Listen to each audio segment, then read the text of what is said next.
मेरी उम्र 8 साल की थी। तो ये कवाली जब मैं अभी सुन रहा था, 32 साल पहले का वो वाकया मेरी आंखों के सामने आया। जब भी मैं ये कवाली सुना करता था तो मुझे वो सीन याद आ जाता। मेरी बड़ी आरज़ू थी कि कोई कवाल ऐसा हो जिससे मैं एक दफा फिर सुनूं, क्योंकि उस वक्त नया नया वालियम आया था। हर कवाल को ये कवाली अजमत थी। अब 36 साल 32 साल गुजर गए, हर कोई नहीं करनी जानता, उस अंदाज से नहीं करनी जानता जो कि उस्ताद मुशर्रफ अली खान का अंदाज था। अभी जब मैं हाजिर दरबार हुआ, भाई साहब ने बतलाया कि इनके अंदाज में नुसरत साहब का शायबा पड़ रहा है, और मैंने महसूस किया, बड़ा विजुलाइज किया। मैंने कहा वाकई, मैंने कहा हो सकता है मेरे मन की मुराद आज पूरी हो जाए। तो मुझे महसूस हो रहा है कि आज मैं 32 साल पहले वो सीन देख रहा हूँ कि हजूर का जिसमें अतहर पालकी के साथ उठाया जा रहा है और कवालों ने आगे ये अंदाज अपना है। जी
अच्छी सूरत को समझने की जरूरत क्या है?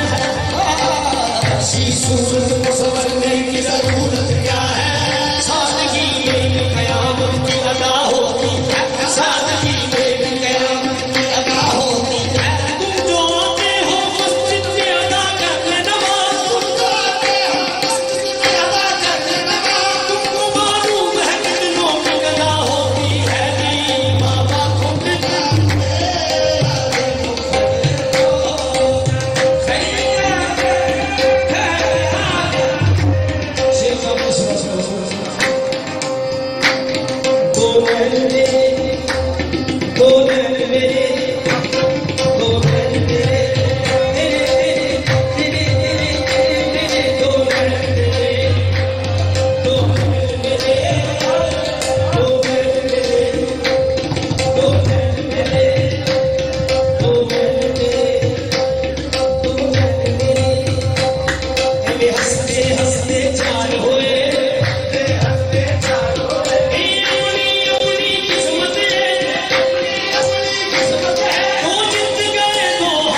बार बार